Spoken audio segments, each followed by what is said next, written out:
Good morning, ladies and gentlemen. Welcome to InnoVEX 2024. On behalf of Taipei Computer Association, the organizer of Computex and InnoVEX, it's my honor to welcome all of you to Leveraging AI to Accelerate Sustainable Future Opportunities Forum. Today, we hold alongside Asia Silicon Valley Major League IoT, Taiwan IoT Technology and Industry Association, as well as Canadian Trade Office in Taipei to host this forum. We also have bring together experts in the sustainability across industry to discuss on the making of positive impact to the world. Before we move on to the keynotes of the day, I would like to invite all the speakers of the day to come into the stage to remember this exciting moment together. So first, let me welcome Mr. Harry Lin, the Head of Customer Solution Architect of Google Cloud Taiwan, onto the stage. Let's give me a round of applause, please. As well as Mr. Niven Huang, the Managing Director of KPMG Sustainability Consulting Taiwan. Also, I would like to welcome Raymond Chick, the Board Chair of Untethered AI. Not forgetting Mr. Simon Koo, the Head of Learn AI of AI Singapore, onto the stage. Last but not least, Ms. Margarita Plucker, General Manager of Uber Taiwan. All right, our distinguished speakers, can we come closer together to each other and look into our camera in the middle? Okay, 3, 2, 1. Shall we do a thumbs up? It's really important for a future sustainable future. 3, 2, 1. We got it? Do we get all the photos or our photographer? All right, I guess we get really good photo. Kindly return to your seats with care, and we will move on to the very exciting keynote of the day. So before we start the keynote, I would also like to introduce our very first speaker, Mr. Harry Lin. Mr. Harry Lin is the Head of Customer Solution Architect of Google Cloud Taiwan. He actually established the Customer Solution and Technical Architect team in Google Cloud Taiwan to help the businesses of all different sizes in developing cloud strategies and adopting cloud solution. He will be sharing on the topic of sustainable resilience and impact of AI. Let us welcome Mr. Harry Lin onto the stage. Good morning, everyone. 大家早. Although I can speak in Mandarin, but I require to speak in English for every kind of audience in terms of variety. So thanks for having me to be here today. I'm honored to be share with you about the sensibility and the business impact that the AI can help with.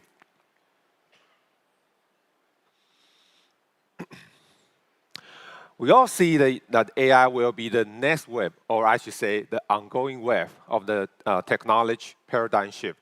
And I believe AI will be the biggest technology shift you will see in your lifetime, as this was also shared by our CEO, Sundar, in Google I/O this year. Today, we already see many different services that integrate AI to help users, customers, enterprise to improve their creativity, productivity, and the communication. And we believe there are more to come. Besides AI technology, in 2024, organizations have opportunity to gain competitive advantage over the changing market requirements in sensibility. So organizations also are under pressure to drive operational efficiency and also achieve their business resilience to those regulations, like the C-band in Europe or the CCA, the Clean Competitive Act in US. As we see, like AI is transforming almost every industry, business, and market. So can also AI help us to drive the sustainability and sustainable impacts? So here is our strategy based on 4 pillars: measure, optimize, grow, and build. So we try to measure the past and optimize the present and grow and build for the future. So let's take a look at the measure first. So Google is helping the organization to find the new paths, grow in the market, that are consistently constrained by the environmental or society challenge. We help our customers also build our services not to drive the impact through the smart use of the data and the AI. So first, in the measure, we help our customer to collect the data and measure the insight and make the prediction. Afterwards, we use the AI technology to optimize the energy consumption. And then to leverage the AI to find a new green opportunity for the business. Eventually, while the company are building their services, and we help those customer and enterprise to build their service on top of the low carbon emission services. So let's take a look at the measure. In order to measure the insight and collect the data, so the first step is to collect the data. Google Earth Engine is one of the examples. Google Earth Engine collects over 1,000 Earth observation data points to show timely, accurate, high-resolution Earth insights about the state of the habitats and the Earth ecosystem. So Google Earth Engine is also fully integrated with the Google AI platform. We call it Vertex AI. The user can interactively to explore the prediction in Google Earth Engine and also analyze the changes and understand those visualization with the AI. So this is similar if you attend the Computex keynote from the NVIDIA CEO Jensen Huang about the Earth 2. So it's a similar one to collect data and visualize those real-time action. But it's not only like visualization. The most important point is with the collected data, like in Google Earth Engine, we can use the machine learning and AI to measure and predict the result and the potential impact. So let's take environmental change as one example. With the Google Earth Engine, we developed AI-powered tool. We call it Flood Hub. So the Flood Hub, it can show when and where the flood may occur. And then we'll issue the flood forecast up to 7 days in advance to the community in danger. Another example is wildfire forecast. So the wildfire forecast, we know that 2023 was the hottest year on the record, and the extreme temperature will continue this year. So we have launched the wildfire forecast to issue some like extreme heat alert prediction by AI. And this prediction can help provide detail of when the heat wave is coming, and also when will be the started and ended, and also with some tips to stay cool. So this is the two example that we help the worldwide or our customer to collect data, measure insight, and make the prediction. So after using AI to measure where those data in the past and today, the next step on the journey with the journey is to optimize. So let's take a look at how AI can help to do the optimization. We all know that increasing the utilization of the energy so we can get more out of the computing power is one of the critical tasks when we talk about the sustainability and the energy efficient. So imagine that if you can get 7 times of the computing power out of the same energy consumption, will that be amazing? So we turn this problem into a real business problem. Like, it turns out the operating a data center is similar to from playing the video game and also a goal chase. So we developed the deep learning algorithm. The deep learning algorithm that we developed for the AlphaGo is similar to take the real world data center operating problem. Why? Because we find that for the operating data center and the play Go, there are concrete action and major rewards. For example, in the data center, the reward was we want to minimize the energy consumption. and there are many actions we can take. In the data center, there are many chiller, pump, cooler, etc. So those are the actions we can take, and the reward would be we want to minimize the energy consumption. And for the player goal is a similar one. You can move a different movement, then eventually you want to get a higher score to win.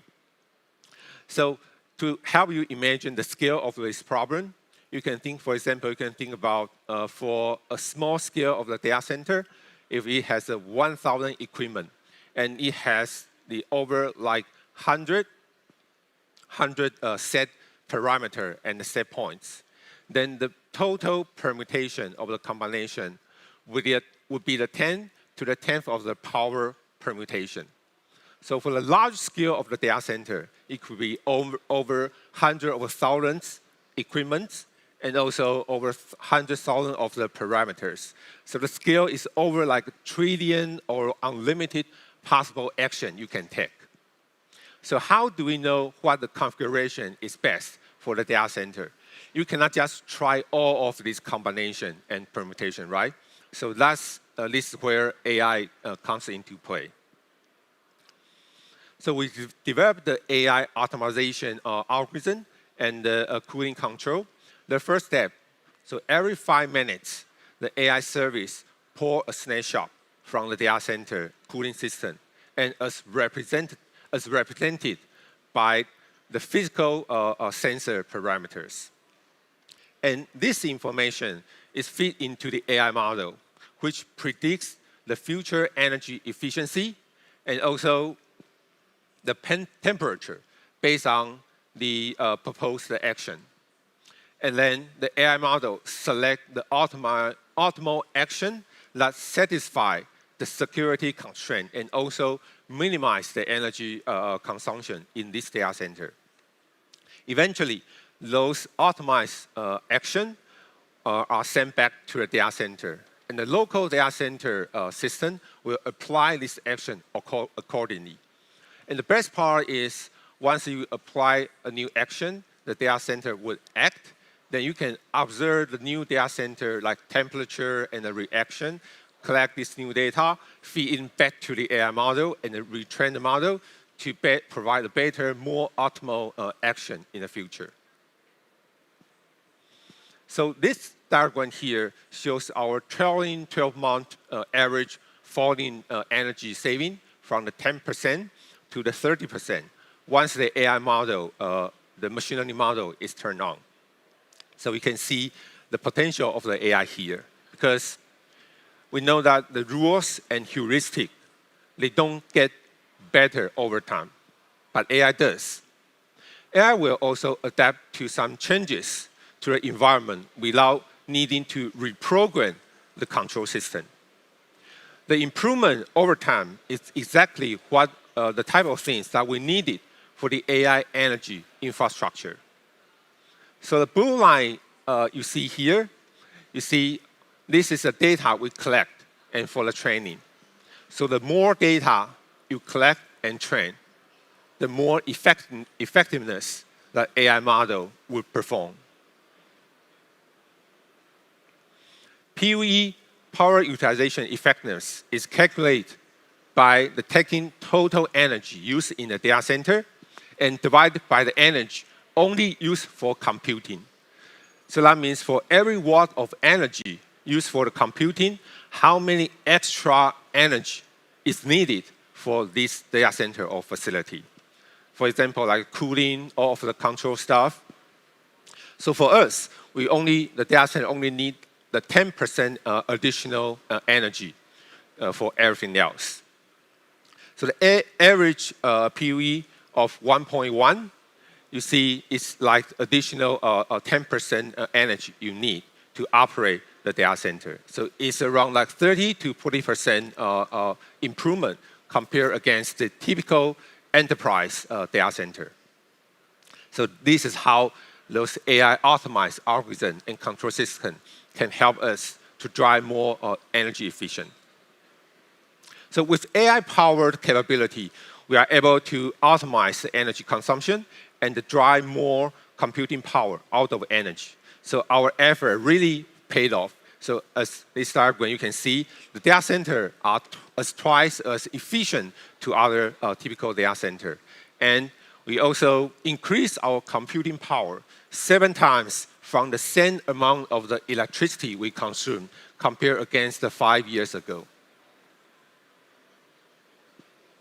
So now we have covered measuring and optimize for your business and operation from AI. It's time to take a look at the next step and see how AI can help grow the new opportunity. So let's dive deep into the problem area, the rooftop solar. So we see the potential with the solar, and I will also share about how we expand last year on what developer can do with rooftop potential in the solar API. The solar API from Google, we make the detailed rooftop data based on the Google Earth Engine, the Google Mapping, and also the computing resources available to help estimate the renewable rooftop solar energy potential and the saving. So from the solar API data layer, it shows the rooftop, sun, and the shade over the average year. And with the AI inside the solar API, we also help to help our customer to estimate how they can best to place and install the solar panel on the rooftop. It also collect some data from the climate, from the location, from all of the building. And also, we need to understand the angle of the sunshine and the weather for the close to those area and the 4-season situation. So this is one application that how data and AI can be leveraged to find a new growth opportunity in this low carbon market. So with solar API, the business can unlock the growth and the opportunity in renewable energy market. The global energy crisis, you see the high electricity price and also some policy and reduced cost that have driven unprecedented growth in the renewable energy. So solar is one of the example. So in fact, we see the global search interest in like rooftop solar power increased 60% all over the world last year on Google search. And the solar API surface important the building, the rooftop, the shading, and the panel configuration data covering over 320 million buildings in 40 countries. So with this global help, with this goal of helping accelerate the transition to the clean and the renewable energy world. Last but not least, I would like to share, dive into what we can help company to build sustainably.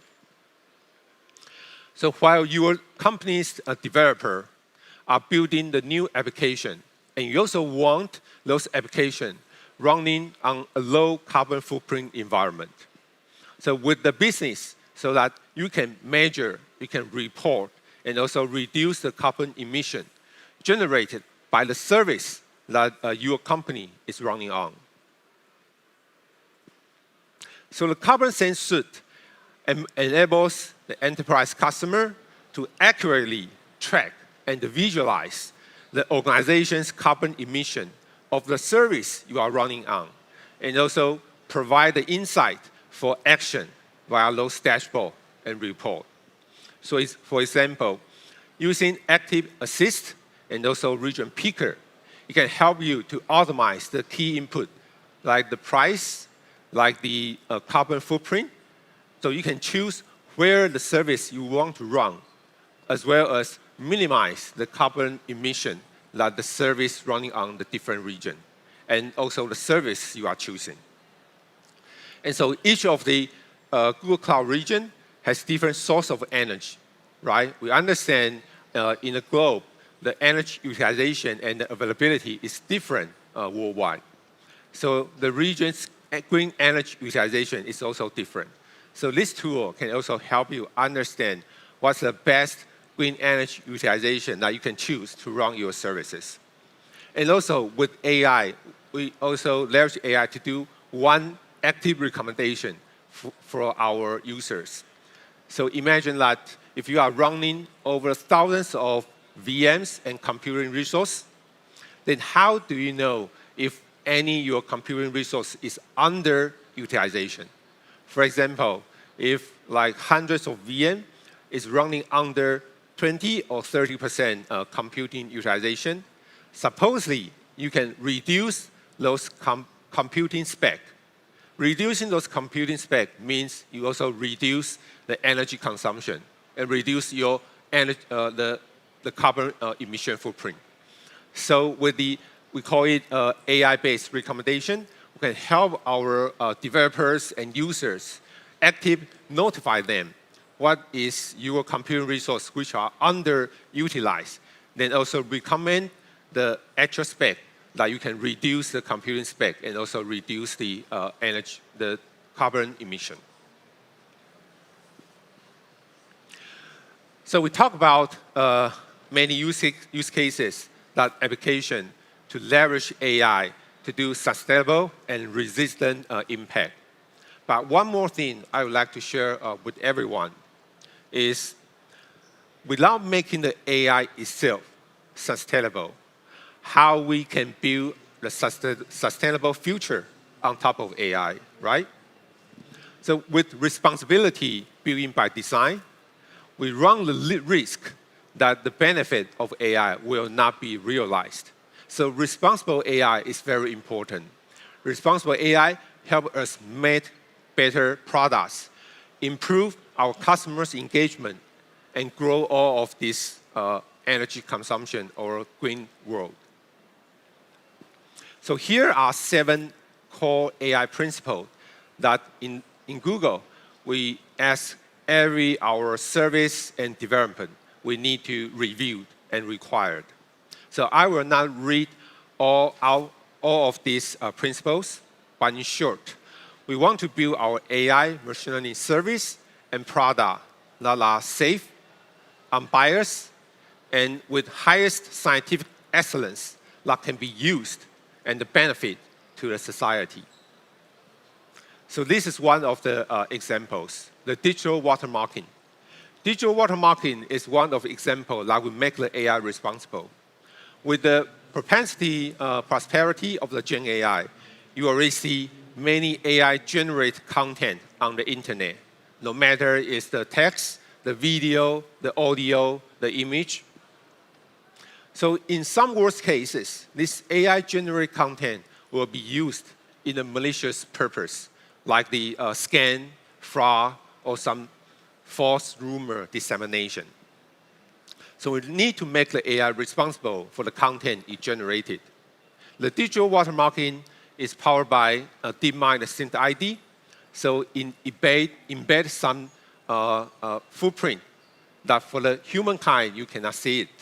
And also, it doesn't jeopardize the quality, the image or video generated. So one simple example is for the audio. So for the audio, the frequency that humankind can hear is within the range. So the digital footprint that we embed in the audio is outside of this frequency band so that the human doesn't hear it, but for the file, we still cannot recognize and verify that it is generated by Gen AI. So with that, I would like to wrap my section. So the 4 solution, the base pillar.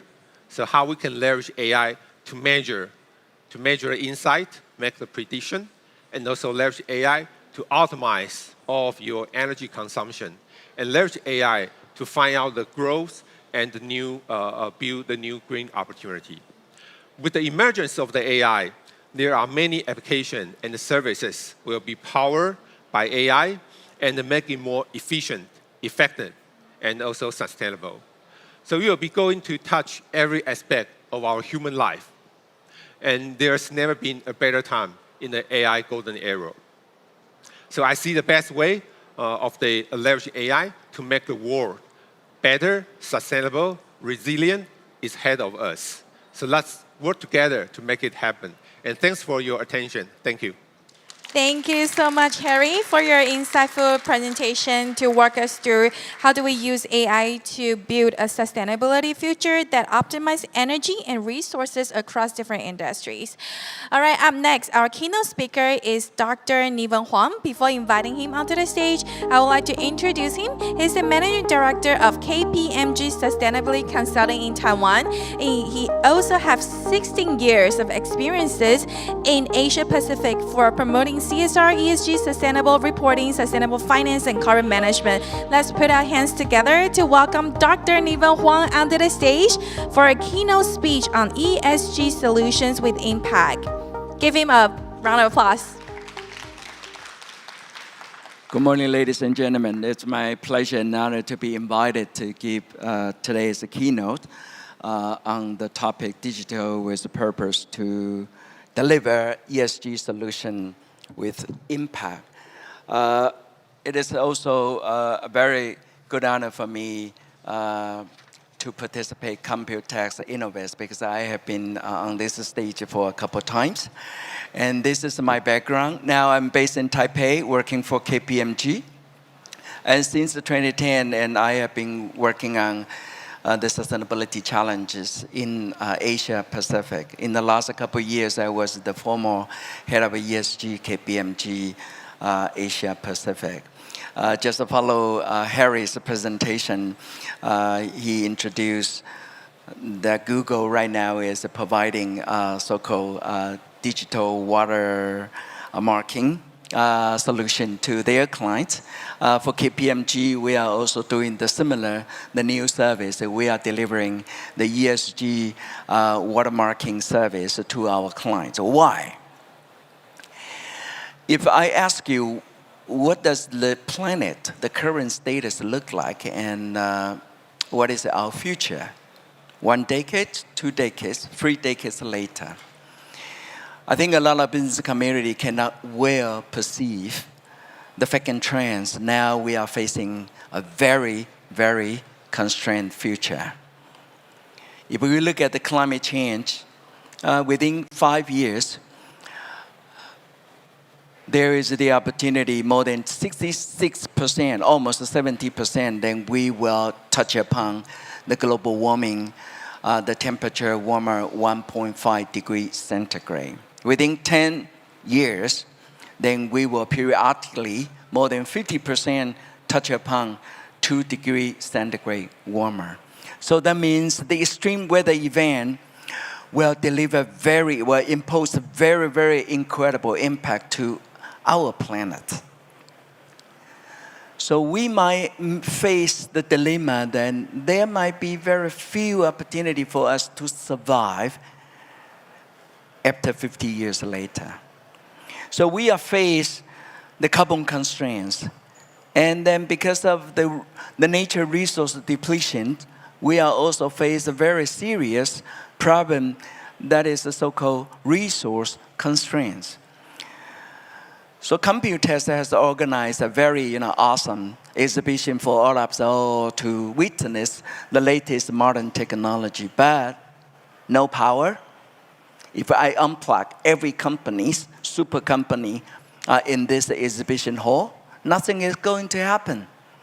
If no matter the nature resource, nothing is still, to happen. So we are facing the resource constraint. And another 3 pillar that also impose a very dangerous impact to our future is social divide. So sustainability, 3 pillars, environmental, social, and economy, it's not so optimistic, to be honest.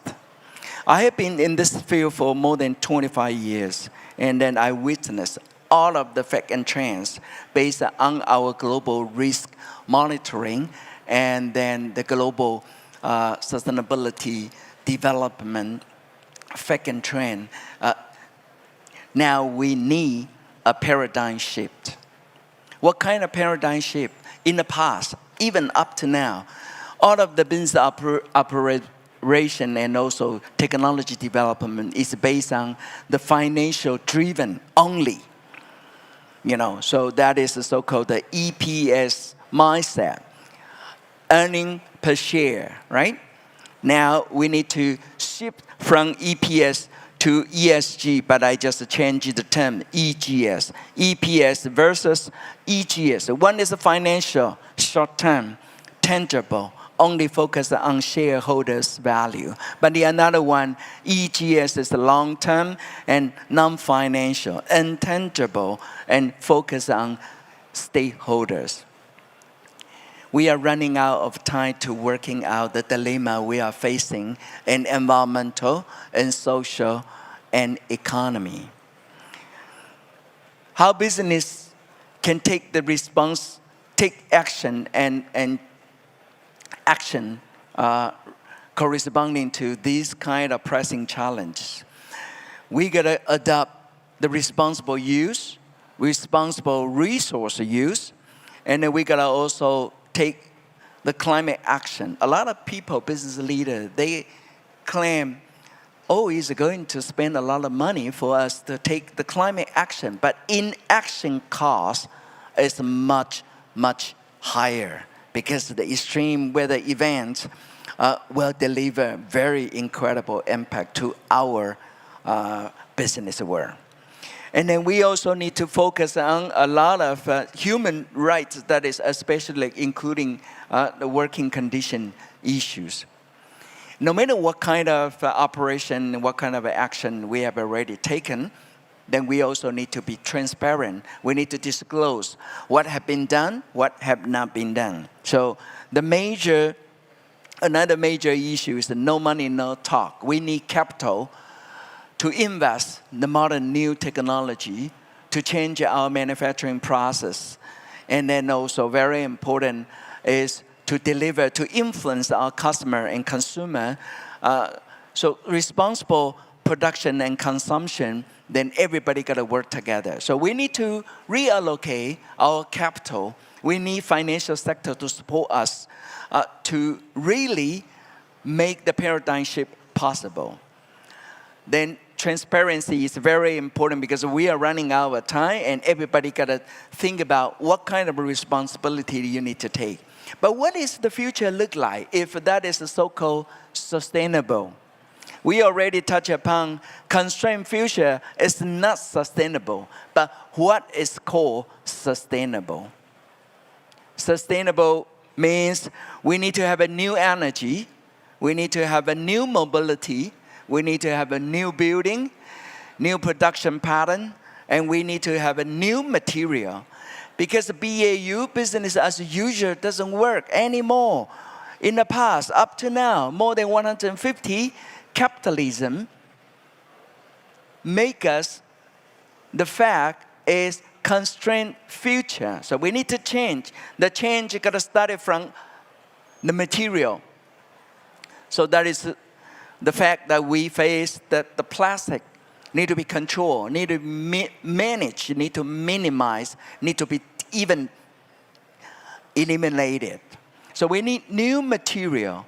A lot of electronic product within this exhibition hall produce a lot of high-tech product, but nobody's think about how about a lot of very valuable metal within our IT product? Where do they go?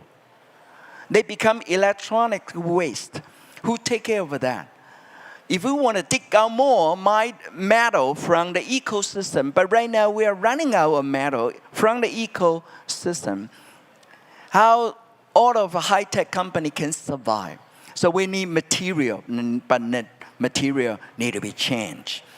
Mobility, building, energy, and even the forest, we can see that based on Harry's introduction, that Google has been already also provide a lot of the global ecosystem monitoring and calculation system to deliver much more efficient solution for a lot of scientists, policymakers to make the right decision for moving forward. We do have a lot of challenges. If we want to survive, the risks need to be transferred into opportunity. So based on a lot of the scientific prediction, if we want to achieve net zero by 2050, we got to spend almost 7 to 9 trillion US dollars per year on investment, new technology from material to the green buildings. But the value created is much, much higher than the 7 to 9 trillion US dollars investment per year. Now we look at the 17 Sustainable Development Goals. A lot of people doesn't understand what does that mean, Sustainable Development Goals. I can tell it in a much more direct interpretation. The 17 issues that will make our future completely not sustainable. So we're going to work on those pressing challenges. And then they will deliver more than 12 trillion US dollars opportunity every year. And then 5 trillion is in Asia. So more and more regulation will be available no matter where we operate on this planet, especially in Asia. Now Asia, we do have a more highest population. We consume much more the highest resource. We emit the highest carbon emission comparing the other part of the world. So we need to do a lot in this area, and risk and opportunity are always at the same time. But a lot of business leaders right now, they just only look at the cost. But they ignore the risk. But they don't want to look at what is the future opportunity. AI, what is the role? I think the most fundamental is that we need AI to tell us what is the truth, what is the fact, what is the trend, whether we still have opportunity to survive from now on. How long we are going to the dead end, the end of the world, 10 years, 20 years, 30 years. So AI can help us and guide us to let everybody, especially the business leader, the most influential, the business people, to understand, fully understand, completely understand what is going on right now. So more and more regulation will push us to look at the fact and trend, say, hey, guy, we got to do the right decision and action to work out the pressing dilemma and challenges we are facing right now. But a lot of businesses still look at compliance. Oh, reporting, ESG reporting, sustainable development goals. Everybody just do a lot of action, touch upon, superficial, no impact.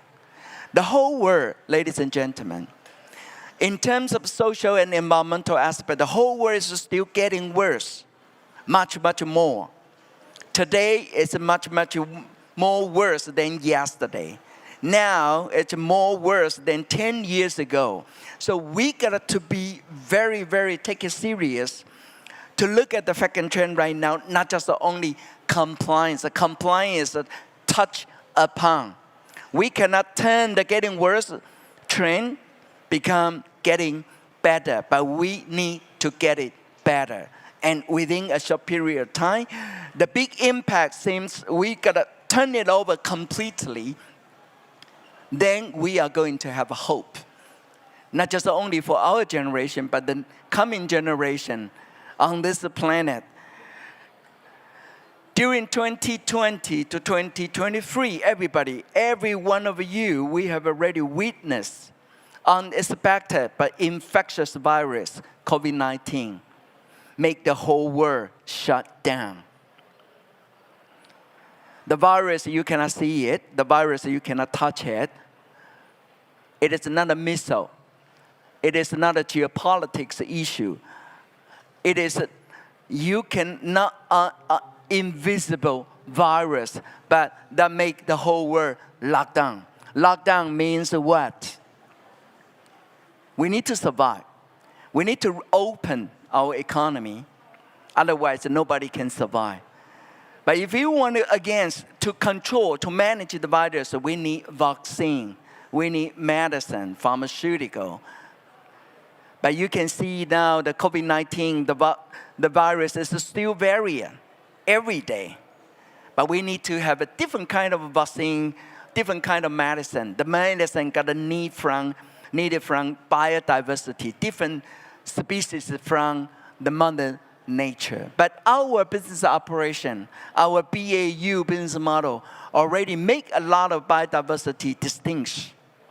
We kill a lot of species on this planet. That is also kill our survival opportunity. So AI gotta help us to look at the real problem and then also to guide us to find out the real solution. How we can work out the problem, not just only touch upon on compliance, but we need transformation.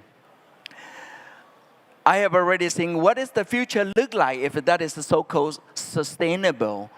Then we need a lot of brand new energy, new car, new building, new manufacturing process, new technology, new investment model, new finance model. So ESG service, we are delivering, that is something like a watermarking service. We need to change all of the business leaders' mindset, perspective, their perception about what is going on and what have to do for our sustainable future. So what we are talking about is that we look forward strategic and transformative business model. And then how to achieve that? You got to see that we have the three different kind of area. The first one is we need to do a lot of benchmarking, getting the basic right. Based on different kind of industry and sector, different kind of product and service, so we need to identify what is the most material issue for the company to develop new ESG strategy based on the fact and trend, and also to integrate the ESG into the business innovation. And then we need to have a governance management system and targeting. No target, it is not possible to let everybody and also the company to do everything possible to achieve that target. And the last is we need to be transparent. We need to deliver our progress through a reporting. But a lot of people right now, AI can play very, very super function that to facilitate a company to disclose a sustainability report. Report is the sum of the final information you want to communicate with your shareholder and stakeholder. But the report is not the basic key element of ESG. ESG is how you walk the talk to kick off your strategic transformative journey. And then a lot of financial institutions now, they are waiting for the ESG information disclosure for rating the company's performance. And then to integrate the final rating benchmarking result for their financing decision-making process or investing decision-making process. In the past, this kind of analyst is gonna always leverage the manpower's efforts, but right now AI can, reduce and the time efforts, but increase the efficiency, and especially very, very good potential is to make the analyst and the benchmarking right in time to deliver very good informed information for investors' reference. So here is the basic structures. Why we need to do a lot on sustainability, because we need to push and guide, facilitate the business leader to have a sustainability belief, and then to kick up their transformative strategic action journey to bring the new, I call it BAUU, business as unusual, not as usual. AI, as Harry has already highlighted, they can do a lot for the data collection, data benchmarking, and then even a lot of that is not in data but qualitative description in some document or news report can be also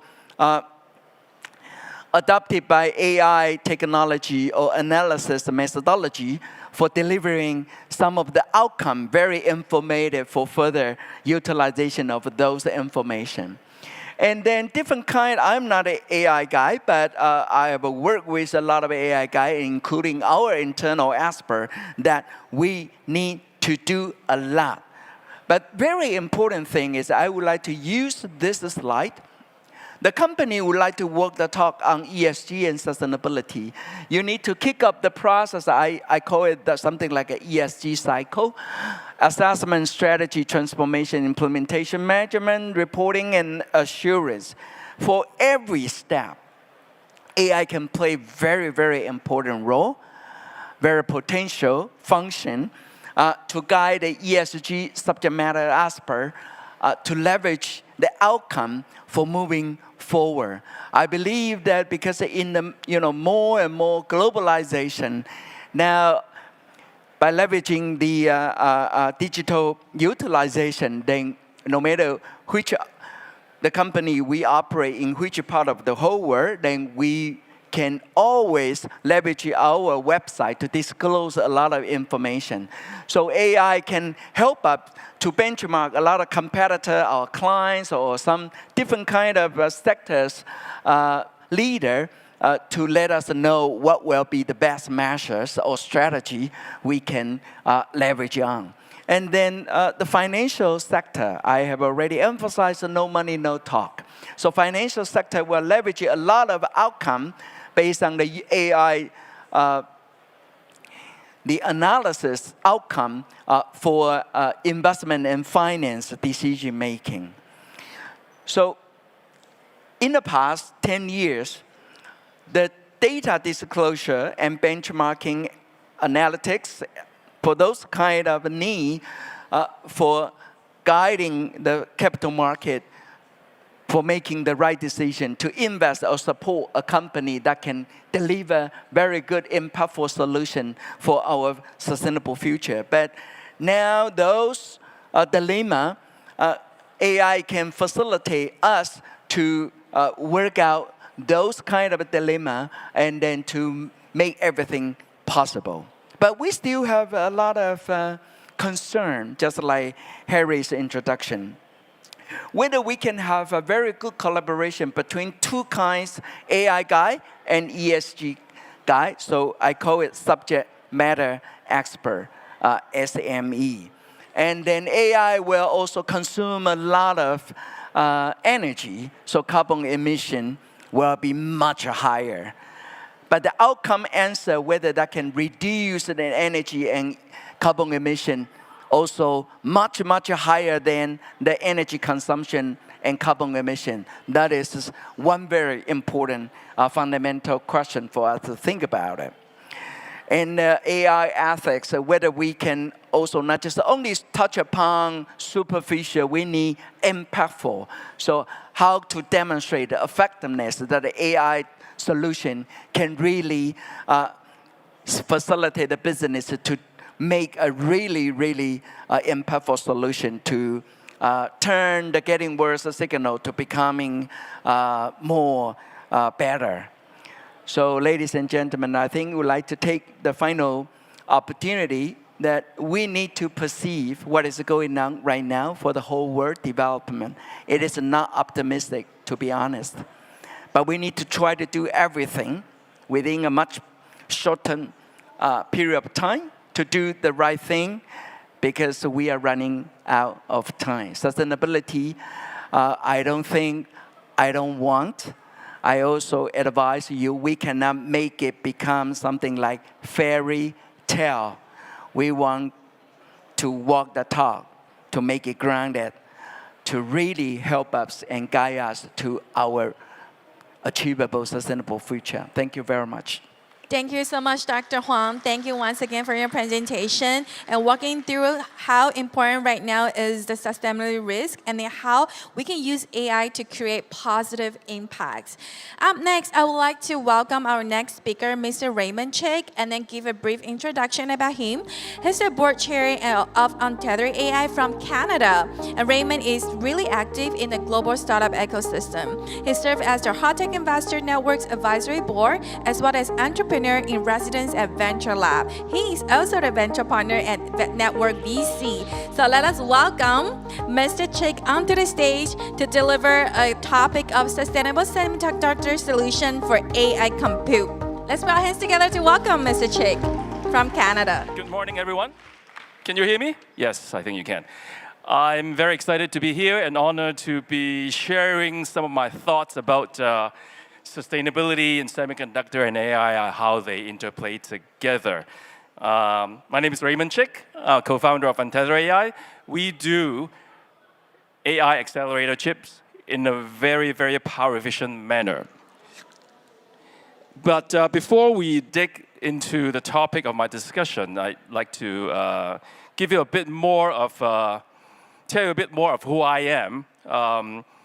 Through the introduction, you hear me as person who's wearing different hats.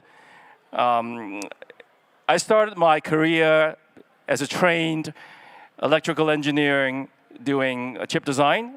Did my PhD in the University of Toronto.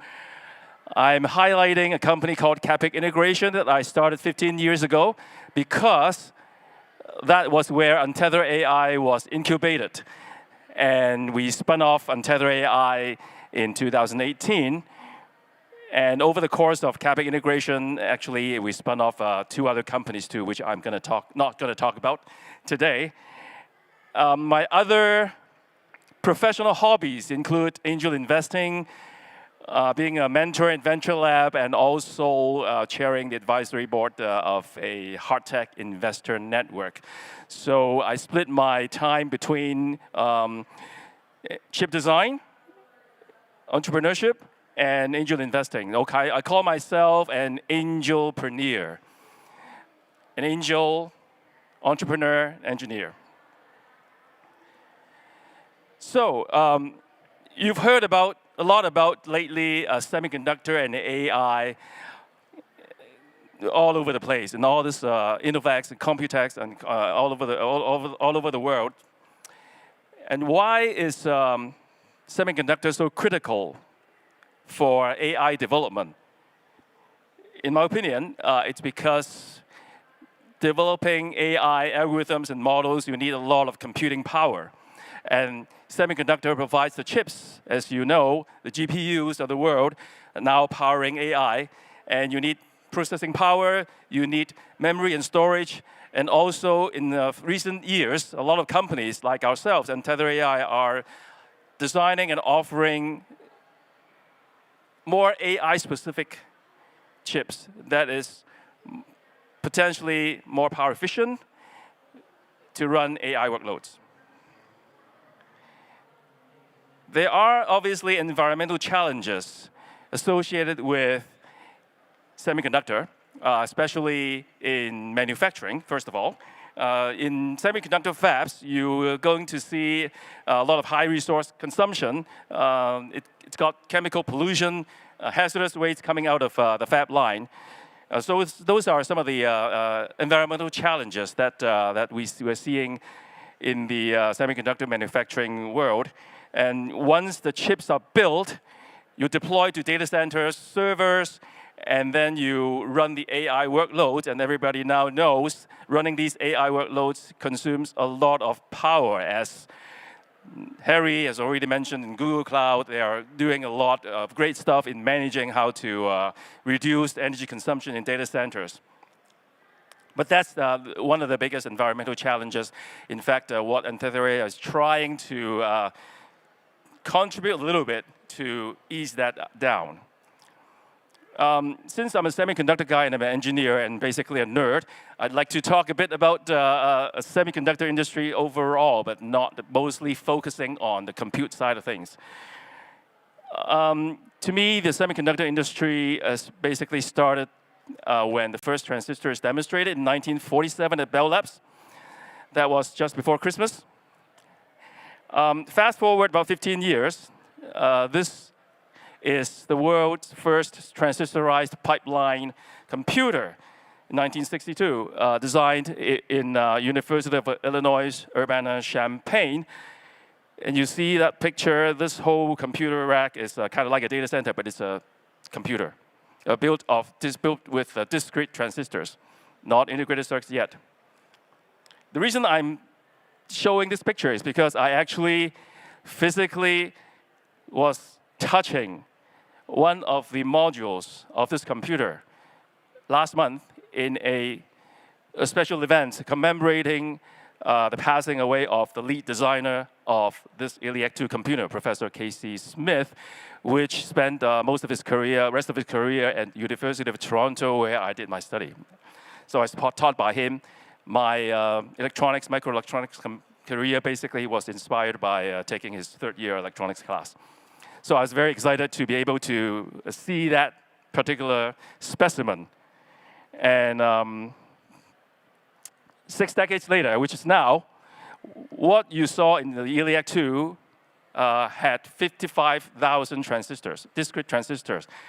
And the latest chip that you all know of, like the latest NVIDIA Blackwell, and a little older, Apple M3 Max chip or die, they are kind of like palms, a little less than palm size big.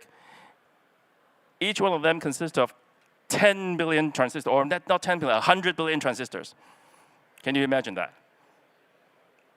So I'm always amazed by the progress that we've made in the semiconductor industry. Looking at the market a little bit, our industry, right now, people are saying AI is driving the semiconductor industry a lot. What I'm showing here kind of shows where we are at. In 2023, semiconductor is a $600 billion industry with a pretty healthy CAGR of about 9%. By the end of the decade, we're going to be seeing a $1 trillion type industry. Pretty good. Now, if I single out, or if somebody had singled out the same graph with only AI chip, so you see the massive CAGR of 30%. What right now is a $20 billion industry, specifically AI chips, will be growing to $150 billion by the end of the decade. So what we are now, 1/30th of the whole semiconductor industry, would become 15% of the semiconductor industry. So going back to sustainability challenges related to semiconductor and chips and all that, I talked about manufacturing, semiconductor manufacturing, the environmental concerns, environmental challenges. Dig a little deeper. In all the semiconductor foundries during the manufacturing process, they consume a lot of ultra-purified water. And most of that is used for the processing. I'm not going to go into the details of that. It's not as interesting. But all you need to know is you use a lot of ultra-purified water. And in order to get ultra-purified water, you need energy to create those. And also, during the manufacturing process, a lot of chemical pollutants. Examples are like acetones for cleaning. You even can see arsenic, which is a toxic material, in a certain type of semiconductor devices called gallium arsenide.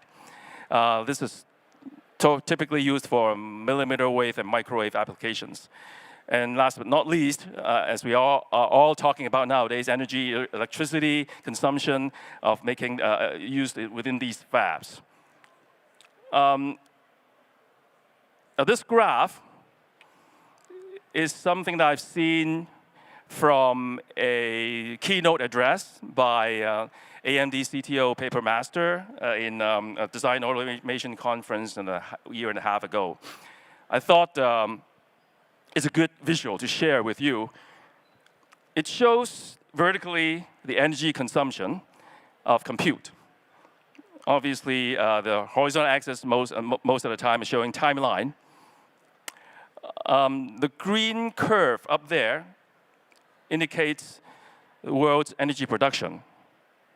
From now until 2050, you're seeing the production going up a little bit. It's growing, but not by a huge amount, as compared to the blue graph, which is the energy usage of computing.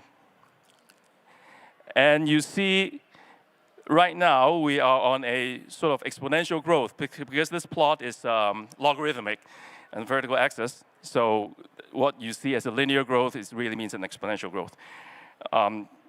Until 2030, a decade from now, if we keep going on with this trajectory, we're okay. But further than that, the prediction is we're running out of energy. The world energy production is not going to be able to keep up with the current trajectory of computing. And I think Harry just talked about in Google, they're trying their best to reduce the computational energy and doing a great job there to help us revert that trend. But here's the trend, what we might be seeing in the next 20 or 30 years. Energy limited. And specifically, running AI, as everybody was talking about, requires a lot of energy. To put things in a bit more perspective and more concrete numbers, I've seen research that talks about predicting what type of energy requirement is coming up in the next 10 years. Numbers like 20% of the world energy or electricity is going to be used by compute and AI, and these are some examples that I'm showing. Not too worried about the exact numbers, they're all predictions and speculations, but the point to take away is AI is going to be a major energy burner coming up down the decade. But what does that mean, like 20%, 15%? I'll give you a couple more concrete examples of, to put things in perspective. You all know GPT-3. This is kind of an old model. Now we're at GPT-5, is expecting to be coming out. In order to train a GPT-3 model, according to MIT Lincoln Labs, it requires 1,300 megawatt hours of energy. What does that mean? It means, actually, it's the amount of energy that 1,500 average US household would consume monthly. So that gives you a bit of a perspective of how much energy you need to just train a model. You all probably have played with these generative AI image generators, for example, DALL-E 2 or DALL-E 3. In here, an example is if you go into DALL-E 2 and type in the prompt and generate this image, and the image comes back to you, that action actually can, depending on the complexity of the image, obviously, can be as much as a 1 full smartphone charge. So if you're sitting on your computer, trying to generate a fancy image, type in a prompt, and okay, I don't like it. I'll improve my prompt and do it again, and do it again, do it again. 10 iterations later, I got the one image that I want. That action probably takes you 5-10 minutes, and you would have burned 10 full charge of your phone. So that's the extent of energy consumption nowadays for running some AI applications. So in big red letters, I'm saying we need sustainable manufacturing processes and also energy-aware AI computing infrastructure stack. All the way from people writing AI applications, creating neural network models, foundational models, software, and hardware. I'm highlighting hardware because I'm a hardware guy. And also highlighting or reflecting what Harry is saying, that Google is doing a great job in the hardware software side to using the software technique and AI techniques to optimize the use of hardware to get better energy efficiency out of the data center servers. So we've talked about a bit of the problems and how do we solve them. What are the sustainability practices and innovations that the industry is using to tackle those problems? In the semiconductor manufacturing process, there's a lot of raw materials reflecting back to what Neven was mentioning too, like we need new materials. How do we get those new materials? We get through AI, using AI, and AI can accelerate the material discovery to give us biodegradable materials, low toxicity chemicals, and whatnot. And also in the manufacturing process, the factories are using AI to improve manufacturing process, optimize the various things, energy consumption, predictive maintenance, and whatnot. Those are the things that people are already doing to streamline the manufacturing process to make them more energy efficient and sustainable. Obviously, once the chips are coming out of the fab line, you deploy. You see all these different types of chips that in data centers, people running AI workloads on, they burn a lot of energy too when you're running the workload. I'd like to spend a couple slides to talk about a bit more technical stuff in terms of compute architectures. What can we do to minimize energy consumption in these basic computer architectures? So what I'm showing here is a classical CPU architecture, what we call von Neumann architecture. We've been using that for the past 50 years. The x86 architecture is this architecture where you have a CPU, arithmetic logic unit where you do the multiplies and adds the math, and then you have the memory. Now, it serves us very well for general purpose, but once you get to specific workloads like AI, the problem comes with data movement. And in those kind of workloads, energy burned in just moving data between the memory and the compute units can be as high as 90% of the energy. So no matter how good you design your arithmetic logic unit, the multiply and add engines, zero energy. Doesn't matter. Most of the energy is burned with moving things around. I'm already getting tired by waving my hands up and down, right? One of the things that people discovered actually is using GPU to partly solve that problem, because GPUs inherently was designed to manipulate in parallel many pixels altogether, because they are doing graphics operations. So you've got billions and millions of pixels, mostly being operated on with similar operations, like turning the brightness up, you multiply the pixel density, intensity up. So the key here is parallelism. So you get the data into the ALU or processing unit and do them all together. That gives you massive improvement in compute efficiency. And that's the reason why the GPUs are so popular nowadays in doing AI workloads. But it still doesn't solve completely the data movement problem, because it's still separating the compute engine with memory.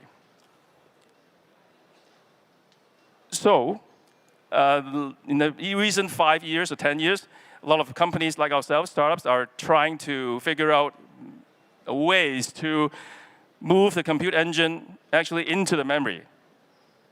So in the von Neumann architecture, trying to move all those compute elements into the memory location, very close. So instead of doing that, you just do that.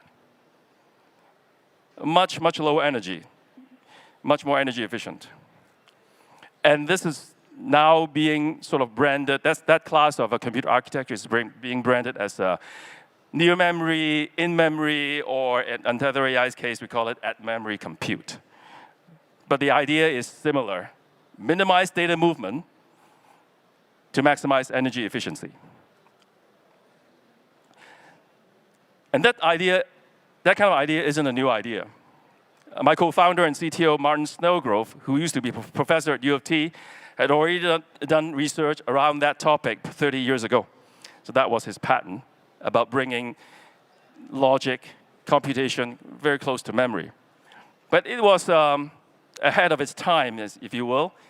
And eventually, this technology, this idea found its home in the most recent AI applications. So that's how we started Untether AI. So the next few slides are more propaganda slides, and I'm not going to too deep into that, but I'll just say that Untether AI has just got our second generation 7nm accelerator chip on hand with our at-memory inferencing energy-centric accelerator. We've got offerings in the PCIe card, a full software development kit that we are in the market now. And this is just something that you can actually find on our website, showing the memory architecture is much more energy efficient than the von Neumann classical compute architecture. A 6.6 here actually is, I think we can do much better than that, but that's what exists in our website. Another slide that talks about how our latest generation product, Bulk Korea, the PCIe card has a lot more compute power compared to our last generation and a lot more energy efficient, even compared to the leading GPU supplier. This is kind of my last technical slide. How do we use AI to create better designs, better chip designs, and more power efficient design? And in fact, Synopsys and Cadence are two of the major electronic design automation suppliers that almost all chip companies uses. They already are offering product with generative AI techniques wrapped around their design tools to help design companies like us to create more efficient, to allow the chip design process to be much more efficient, the exploration, much bigger exploration space, thereby requiring fewer design iterations. Fewer design iterations means that we don't have to do a lot more blind simulations, which requires compute power, which burns energy. Right, so making the chip design process more efficient. So you can see at the beginning, I was saying semiconductor sparked development of explosion of AI. And then once AI gets to that stage, it comes back and help the semiconductor industry to further develop better chips. And that becomes a positive feedback, feed into each other. I'm not going to go through the conclusion and recap because I'm out of time, I think. Final thoughts. We should all think about energy efficient, reflecting to what Niven is saying. Time is short. I'm not only talking, since I'm a chip guy, so I'm focusing on talking about how do you be energy efficient in chips. But all through the AI stack, raw materials, transistors and wires, computer architecture, firmware, software, neural network models, foundational models, and AI applications. Every single step of the way, we should think about how to optimize energy or reduce energy. Thank you very much. Thank you so much, Raymond, for your valuable insights of sustainable solutions through innovative technologies. Thank you once again. Next, our next keynote speaker is Mr. Simon Koo. He is the head of Learn AI of AI Singapore. He has background spanning 25 years in private and public sector. And Mr. Koo has also excelled in research and development and business portfolio management. His work has influenced the growth of the Asia-Pacific technology sector, contributing to the success of unicorn like Garena, and supporting NVIDIA in establishing its global network of AI technology centers headquartered out of Singapore. Now, let us welcome Mr. Koo onto the stage.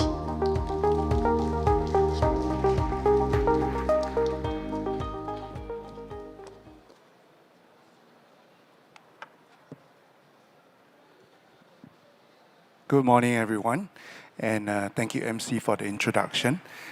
The nice thing about being the fourth speaker is a lot of things that I would like to cover need not be explained further because of the talk that is delivered by Harry, Niven, as well as Raymond. So I'm very happy and honored to be invited here today to talk to you about innovation and challenges in making AI computing more sustainable. as you all have seen and look at all the announcement that is coming up, AI continue to revolutionize industry. And as Niven said, there is a cost to it. There is a cost to continuing to use AI. And it's a very ironical catch-22. We can use AI to try to promote ESG, but in using AI itself, it does undermine certain aspect of ESG as well. So it's crucial for us to understand and to build on what Raymond talks about, the usage of AI, the operating realities of operating AI, operating workloads, interacting with AI application. And what I'll focus on is the demand on using AI on resources, especially natural resources, to sustain AI innovation. So I'll deliver my talk in 3 parts. The first will be talking about the challenges that you face, and then I'll highlight what are promising opportunities which are waiting for companies and startups to come and address. In terms of opportunities, InnoVEX celebrates startups. And as startup founders, you always know the opening slide is very important.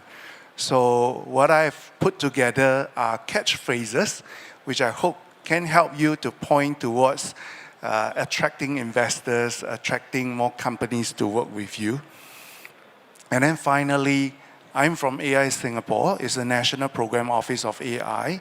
And we do AI development projects for companies in Singapore. And I'd like to share some of the sustainable AI computing practices that my organization has supported. So let's first look at the natural resource demand as AI systems become increasingly bigger and more complex. So as shared earlier, we are talking about enormous energy resources in using of training as well as inference. The carbon footprint that you actually consume and emit in every AI interaction, especially for Gen AI, and the large amount of water, not just for the semiconductor fab that Raymond spoke about, but increasingly in high-performance AI compute and hyperscale data center, which is the backbone of what you see today for digitalization as well as AI. So each of these footprint actually represent significant barrier to sustainability. So let's unpack each one of them next. So we talk about energy. Raymond shared about the huge energy resources that is required, but just how much is this huge energy? So we are seeing more research publications starting to delve into the resource aspect of AI and to quantify what exactly is this energy level. But if you look at the graph on the right-hand side, it represents the amount of compute that is required. And modern AI system today boasts quadrillion. We're not talking about billions or trillion. We're talking about quadrillions computation per second. And every interaction generates hits. So it's not hard for us to imagine the amount of power that is required today to perform this operation. It was shared earlier about the training of GPT-3, 1,300 megawatt hours. So to put in another context, 1,300 megawatt hours, one key opening slide for you is the amount of energy used to train ChatGPT can power an average American home for 120 years. And just one interaction with a LLM model that we have is as good as leaving a LED light bulb for an hour. And as we can see, we certainly would be able to guess power levels are going up, and we're talking about almost by 70% each year. And what we could see is eventually Gen AI consuming as much energy as a country with 50 million population in a few years' time. So there are opportunities in pressing need in terms of more energy efficient AI operations. Next, let's talk about carbon emission. Now, the carbon emission itself today, currently from model training, machine learning operations, are contributing to another part of sustainability. Hyperscale data center, which typically support your AI workload or machine learning operations, are responsible about 1 to 2% of the global energy-related greenhouse gas emission. You may find the figure not high, it's just 1 to 2%. Now, to underscore the scale of what this figure represents, 1 to 2% is the entire size of the aviation industry. And there are several forums that talk about how aviation is a significant contributor to greenhouse emission. So, to put it in another context, when we talk about AI model training, another punchline for you would be it can emit as much CO2 as 5 cars in their lifetime.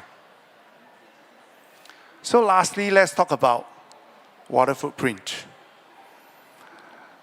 AI compute and hyperscale data center is the other large infrastructure after your semiconductor wafer fab that produce all the chips. And this hyperscale data center, while they don't need ultra pure water, they still need a huge amount of fresh water. So we're talking about fresh water, not seawater, critical to maintaining optimal operating temperatures and to cool the servers as well as other hardware components. So how much water is it needed?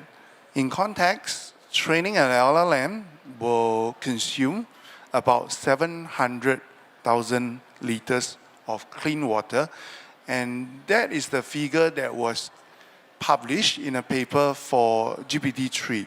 So we can only imagine GPT-4 and other huge, more complex model, how much water is it going to be beyond 700,000 liters? And data centers today are already using millions and gallons of water. Now, the water usage is expected to grow as we need to build more hyperscale data center. And that is actually going to be a concern in terms of siting data centers in region where it's water scarce, or even in current site where they are drawing from freshwater supplies and is depleting the common freshwater pool for other aspects of human life. And when you have a conversation with ChatGPT, could be now or later during the talk, just know that every of your interaction consumes 20 times more water than a simple Google search. So when we talk about sustainability, personal effort itself is, of course, something that for you to take note of. So all this that I've seen, and all this that is also amplified and talked about by Niven, it seems that we have a crisis in the brewing, don't we? Now the Chinese word for crisis is 危机.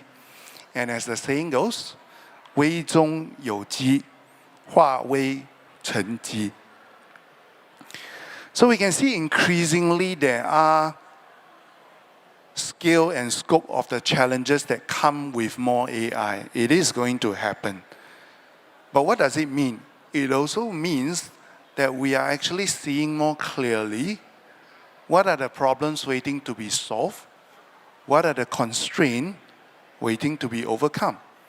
Now the demand for sustainable AI solution is going to grow, and it's going to create a market where we are demanding innovation in energy efficiency, renewable energy as we spoke about, and even simple resource optimization and management as Harry spoke about in Google data centers. By addressing the environmental impact of AI, we can have non-AI company, non-AI businesses coming in to contribute, not just to a healthier planet, but also be able to differentiate themselves in a competitive market. So let's unpack some of them. In terms of opportunities that I see for infrastructure companies, hardware companies, renewable energy sector has grown steadily over the past decades. And what we are looking at right now is renewable energy that is currently contributing about 30% of the total energy market. So these are some of the areas that we see would be able to contribute when it comes to sustainability. So with increasing energy demand, with other data-intensive technology as well, like AI for sciences, these are driving clear use case. So renewable energy could very well jump in the next few years that could help to reduce operating costs and carbon footprint, making it more attractive for data centers investors to come in. Besides talking about renewable energy, we actually saw about this product like Solar Energy API from Google itself. More organizations and even more personal homes are adopting solar. And there are some countries in the world where you are actually able to sell the excess energy that you create back into the energy grid. So designing new energy storage systems to manage excess energy and implementing optimized HVAC practices, that could actually significantly cut down energy usage and costs. In fact, when Google was looking at using machine learning algorithm, they were reportedly being able to reduce the energy consumption by astonishing 40%. That's 40%. And next, when we talk about water, so I spoke about water being a very important enabler when it comes to operating hyperscale data center.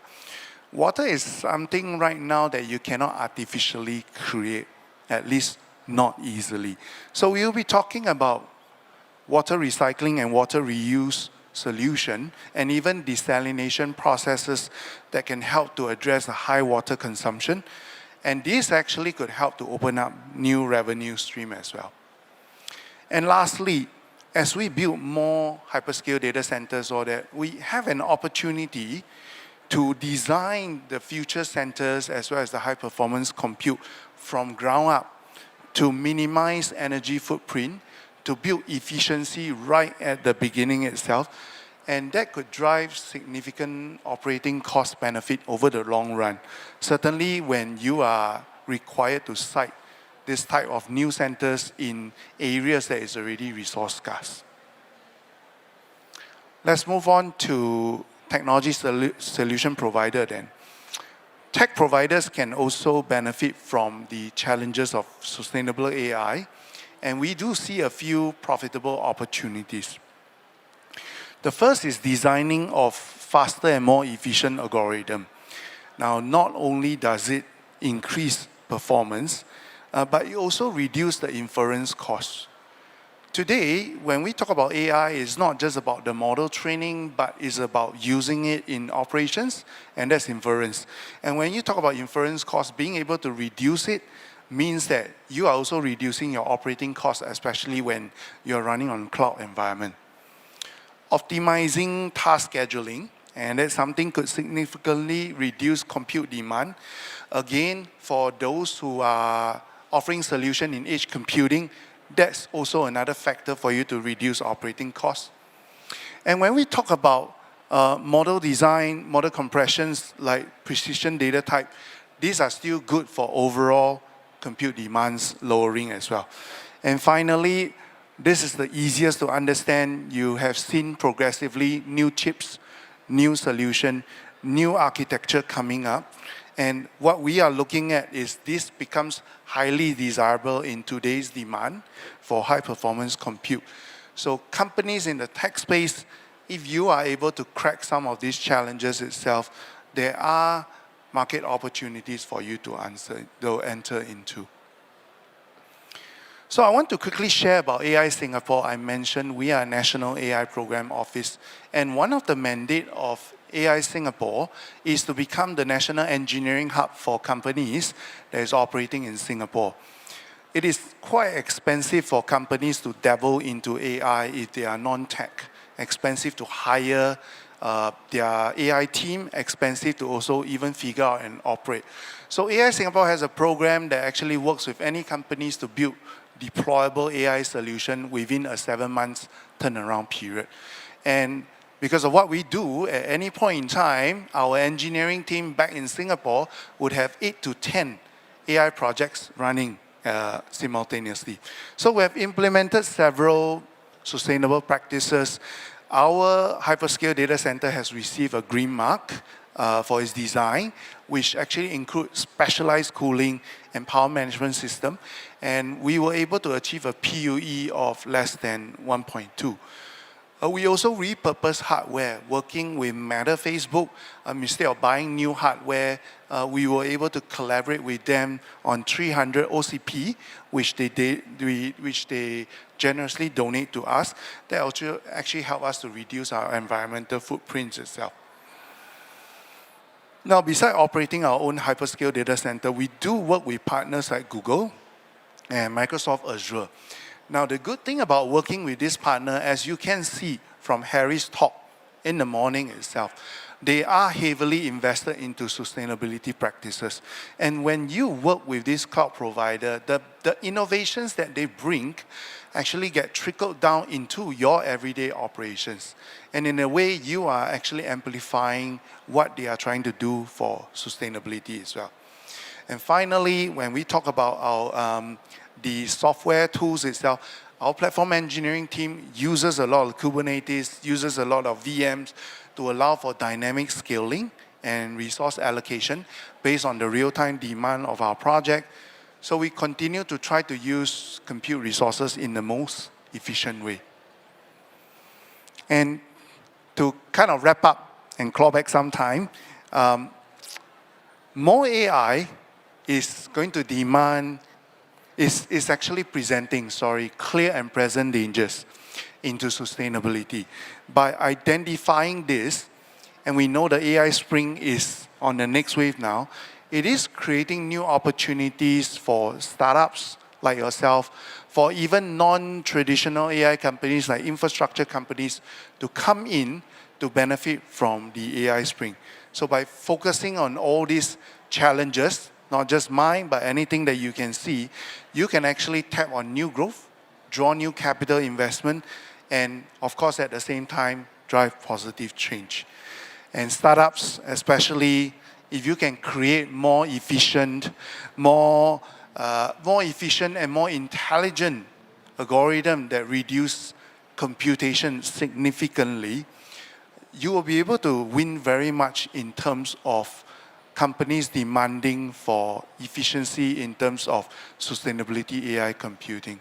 So with that, I hope you enjoy some of the sharing that I have. Thank you. Thank you so much, Mr. Cole, for your valuable insights on the multiple sustainable practices and also solutions. Please return to your seats with care. Thank you. All right, here comes our final speaker of the day. Last but not least, I would also like to welcome Ms. Margarita Packer. She's the General Manager of Uber Taiwan. She joined Uber in 2017 and has been leading the mobility business in Taiwan since 2023. He's also a leader from the Australia and USA 30 Under 30 list, which is also because she brings a passion for social impact with her experience of a trustee of Awesome Foundation.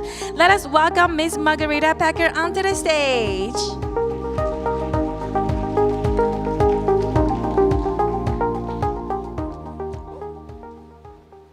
Giving it away too soon. Dajahao, Shishaniman Lai Jolie.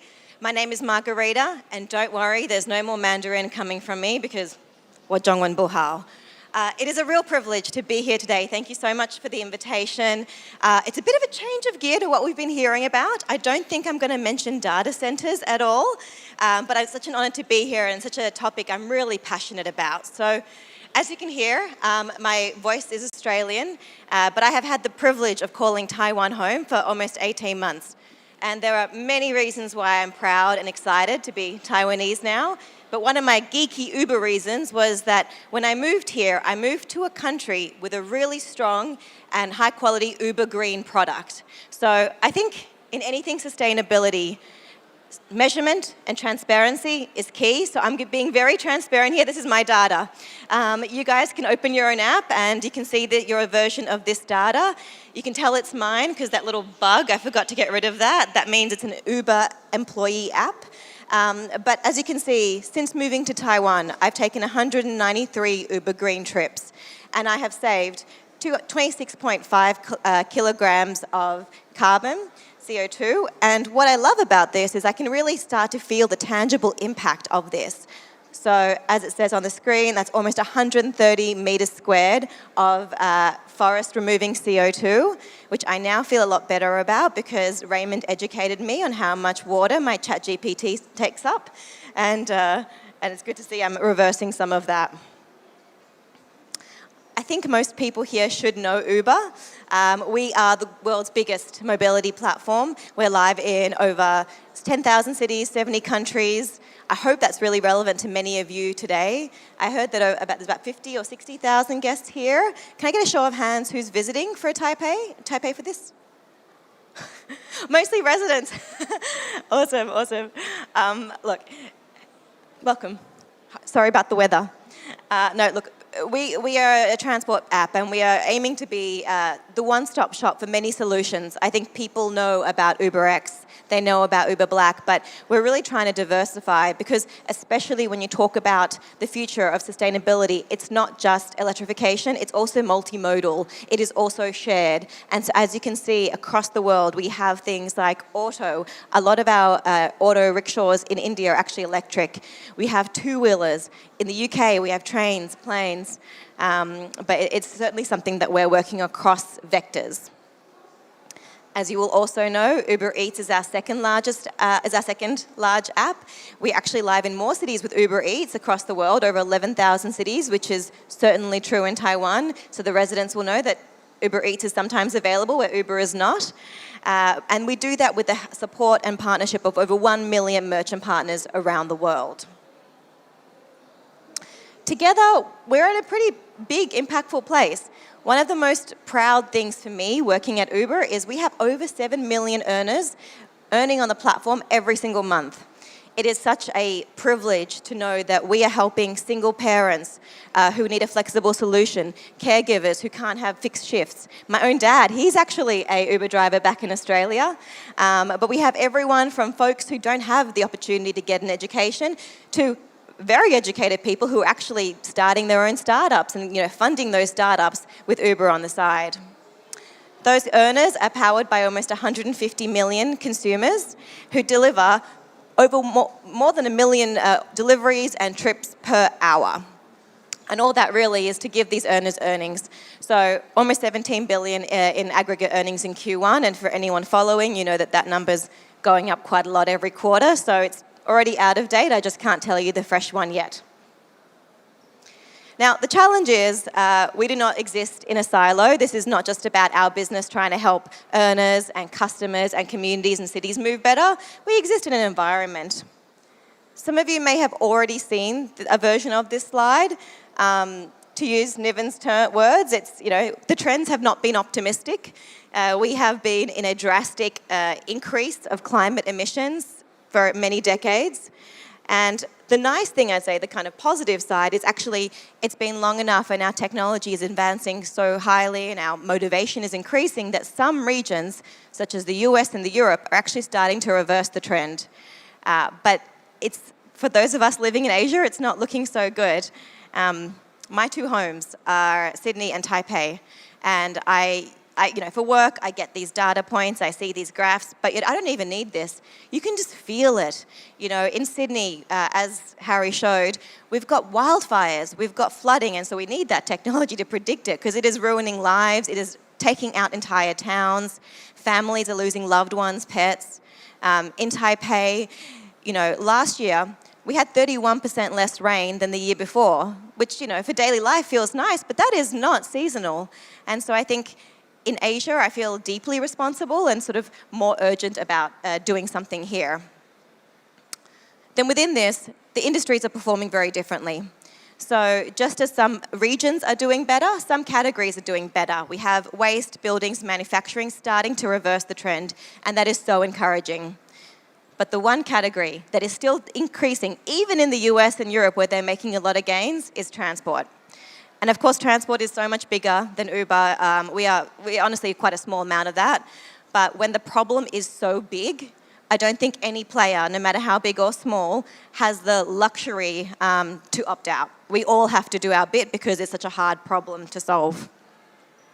What we need to be happening in the transport industry is we need to be reducing emissions by 3% every year to make our 2030 goals. And in fact, the opposite is happening. We're increasing by 1.7% ever since 1990. So that's the story. The question is, what are we going to do about it? At Uber, our mission is to reimagine the way the world moves for the better. And you can't say something like that. You can't use a word like better without working to provide cleaner and greener options every day. And there's a lot of options we can choose from here. So I'm going to be a little bit focused with what I talk about today. Our ambitions are pretty big. We want to be a zero-emission platform by 2040 and reduce all unnecessary plastic waste by 2030. So actually, the 2030 target is bigger in other regions, such as the US and Europe. We want to be all electric on our rides, our mobility trips by 2030 in those countries. And globally, including Taiwan, we're going to use 2030 as our date to eliminate unnecessary plastic waste. But by 2040, we want to be zero emissions on all rides, on all deliveries, and as a company, we need to have net zero emissions. For those interested, Uber does do an ESG report. We publish it globally annually. It came out in April. You can see how we're tracking. But this is something that we are really racing to. We're spending $800 million so far in resources to race towards electrification and really figure out where we can make the biggest impact most quickly. The good news is we're starting to see green shoots. So I'm really proud to say that since last year, we've had a 2x increase in the number of electric trips happening on our platform in Q1. So the blue line is ZEV drivers and the yellow line is trips. We do see that our earners, Uber drivers, they are electrifying at a rate of 5 times faster than regular vehicle owners. But that needs some Moore's law action there. We need to go even more steep on that trajectory bending curve. This is a view of what would happen if we do nothing and if we do something. So obviously the red line here represents business as usual and no one's doing that. The orange line, however, is if we just said, the pink line is if we did just electrification alone. And unfortunately, that's also not enough. So really this answer is multifaceted, but as you can see, the yellow line, which gets us a little bit closer to the numbers that Niven said we need to get to, is a combination of electrification and multimodal. And we'll speak to something in a second. What does it take to get here? I'm going to present in sort of 2 parts. We call our passengers, our customers, riders. And so if I use the word rider, I don't mean cyclist. I know that in some markets that's a bit confusing. But what we're trying to do for riders is just give them as many green and carbon-free or low-carbon options as possible. Our most popular product, this is available in over 170 markets around the world, including Taiwan, is Uber Green. And this looks a little bit different depending on where you are and depending on the penetration of electric vehicles in your city. But what we try and do is make it as low emission or no emission as possible. In Taiwan, we are still lagging behind on pure PV EV penetration. So our product is a hybrid option, so it's both hybrids and EVs. But what I'm really proud to say is we are leading the world. We are one of the top countries globally for the number of Uber Green trips that happen as a percentage of all trips. So 1 in 4 of all trips in Taiwan are on Uber Green, and I hope you guys get a chance to experience it. It's a really high quality, highly reliable experience. We also spoke a lot about, the other presenters have mentioned, there is a tension that comes with sustainable actions, and often it's against financial motivations. What I'm really proud about with our green product is this is a highly reliable and good experience. It is the same price as UberX. So we're really trying to tackle the affordability piece because we know that people vote with their wallets, whether that's a company using Uber for business or that's an individual. We can't make this a much more expensive experience every time. That said, we've also seen that this early phase of electrification comes with a bit of premiumness and a bit of comfort that people are really happy about and a bit willing to pay for. So there are many markets that have a very high penetration of premium EV vehicles, over 50 in the world now. And these ones have the option of Comfort Electric. It's a very cool feature, and I love to use this when I'm back in Sydney, where it's just launched. And like I said earlier, this is not just about electrification. We have to start sharing. We have to start using different modes. Uber X Share is a product some people may know as Uber Pool. And the idea is we use AI to match individual riders going in a similar direction at a similar time so they can share the ride, share the savings, and essentially put more people in less cars. This is a win-win-win-win, I've got to say. Typically, these trips are much longer for drivers because they have two going in one, so the earnings are higher. It is much cheaper for riders because they get to share the cost of the ride with somebody else. And of course, congestion comes alongside the carbon emission of less cars. I really hope we can get this in Taiwan one day. We've got a few regulatory hurdles to overcome first, but we're ready to go with the tech whenever the government lets us. There are also a long list of features. I'm not going to go through all of them, but the one that I showed earlier, it's our rider emission savings. This is available to everyone in the Uber app. If you open up your app, you can see how much you've saved and what you're doing for the planet. I was actually just talking to Jessica, my colleague, this week, and someone had called her and said, hey, thank you so much for giving me this view because I'd like to feel the tangible impact I'm making, and I can now really track my impact. The one that's not available in Taiwan yet, but we are live in the US and coming to a few places in APAC, is giving people an option to hail a green vehicle when they arrive at the airport. So, of course, there are many high emissions activities we will still continue to do, including flying, and this helps us combat some of the carbon emissions that comes with that flight. On the driver side, there is a lot we can do here. I'm going to be pretty focused with what I'm going to talk about. The first step is to get more drivers to electrify. There are many hurdles in that step. Electric cars are more expensive. Unfortunately, the industry started in a much more premium place. There are infrastructure challenges in terms of charging and availability. But what we know from our research, from speaking to hundreds of thousands of earners across the world, is one of the key barriers is anxiety and planning. So, and opportunity cost, sorry. The idea of having a car that might just run out of battery mid-trip is really stressful to an earner. And the idea of having to spend several of their hours, a week, a month, not working and on the road, that's time is money. Earners, every time they spend charging, they're not on the road getting trips. So this is where a lot of our tech focus has been to date. And I'm going to just walk you through a rapid fire of some of the examples that are live. So firstly, we have an electric vehicle charging map for any driver with an EV. This is live in the US and Europe. And the very cool thing about this one is that it's actually currently in development that we're going to have a Taiwan special version for all of our delivery drivers who have a Gogoro vehicle. There are thousands of Gogoro charging stations across the country, and we're going to get those added to this app. But as you can see, this gives earners a really easy way to see how far they are from the charging stations, what the cost of that charging will be, how many portals are open, and so they can make a good choice, which ultimately comes with a recommendation as well for us, balancing a scorecard of points into how they're going to charge. We're also, this is live in the US and Europe and coming to Taiwan when we're ready for it, we're starting to connect to vehicles. So cloud connection to vehicles. Being able to do this is where a lot of the fun stuff really starts, such as earnings transparency and planning. Like I said, there is a great opportunity cost in drivers' minds about switching to EVs because what used to take 10 minutes to refuel could take, hours or longer to recharge. And so where we always have shown drivers how much they're earning in their app, they can see it on a daily basis, we are now factoring in how much they're paying for their recharge. And so they can make an educated decision around their working hours and their working efforts based on their total earnings, net of the cost of that charge. And because we're connected to the vehicle, we can also work with them to plan the most optimal time for charging. So we can see when the car is going to be low on range, we can advise them when is the best time to have a break, and then we can get that input back from them so we can further optimize their experience because we know when they're going to be charging.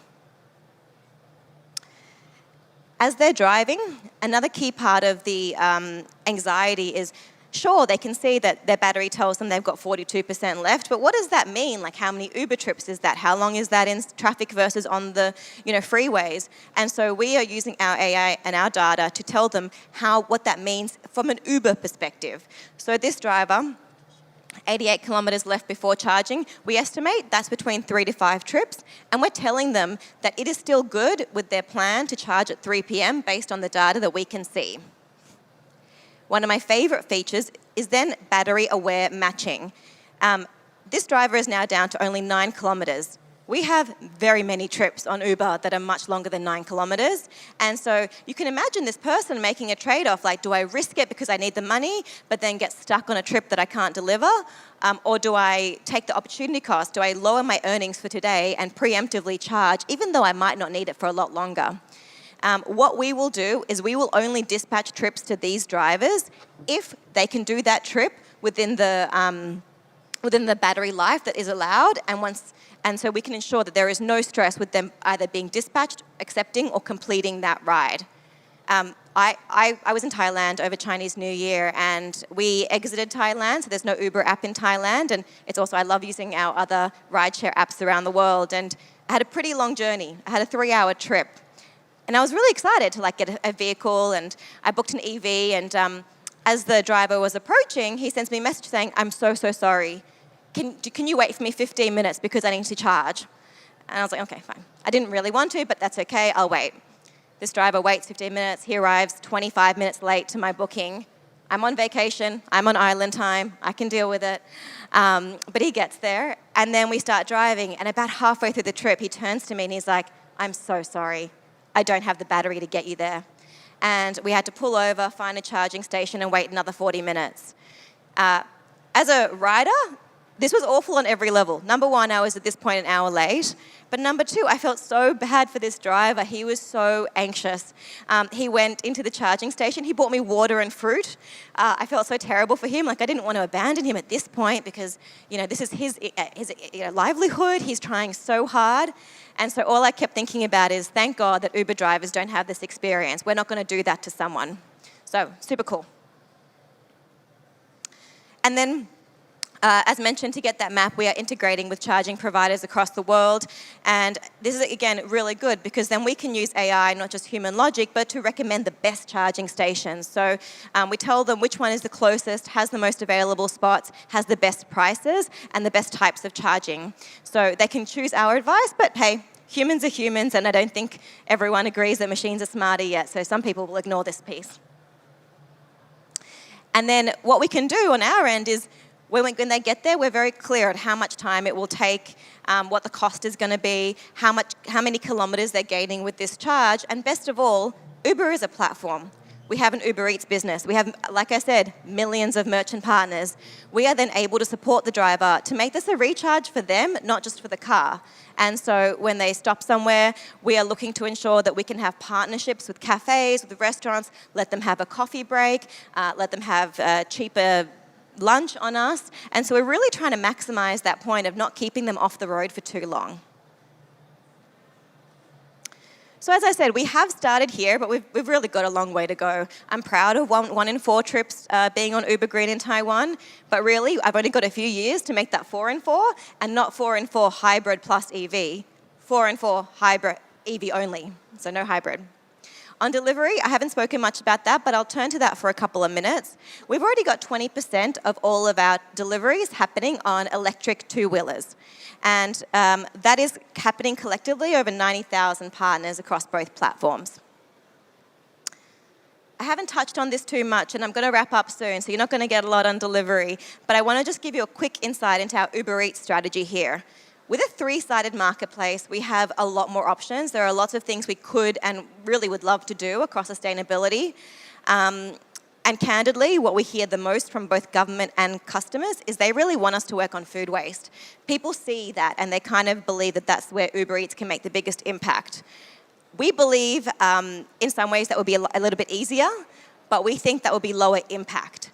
So we, I don't know, we like to torture ourselves, but we are taking the harder route and we're taking the bits that have more regulatory restrictions and a less clear path, and we're focusing at the moment on reducing vehicle emissions and packaging. These are really very big problems, and we're tackling this in different ways across the world. In Taiwan, I'm pretty proud to say that we're one of the leaders on this space. So there's two things that have happened in the last few months that I'll call out. Number one, we have partnered with Renato Labs. They are a leading circular economy consultancy, and they are, this month actually, we're working with them to figure out what true sustainable green packaging really looks like. It's a harder question than you think. And then on the other side, like I mentioned, we're doing millions and millions of orders per month. And so at the moment, we've got 20% of our orders on EVs. We have partnered with Gogoro. We have invested jointly over 30 million USD. And we need that number to get to 40% by the end of next year. So we are subsidizing moto purchase prices. We are partnering on discounted battery charging and investing a lot in a lot of delivery people converting into an EV product. So that is me for today. Thank you so much for having me. Sorry for keeping you here on the graveyard shift, but appreciate it. Thank you so much, Ms. Becker, for sharing the adoption approaches in Uber towards don't stop until zero. All right, that wraps up our forum for today. I want to, all of you to give a round of applause to all our speakers and for yourself for staying through the leveraging AI to accelerate sustainable future opportunities. Now the floor is open for networking. You can go ahead and network with the speakers or around each other. And it is a fantastic opportunity to chat with our speakers now. Thank you once again for joining us. And we would also like to invite you to the TCA 50th anniversary booth on the left side of the center stage at 12 p.m. for refreshment provided by Happy Hour. I'll see you guys in the afternoon back at the InnoVEX center stage.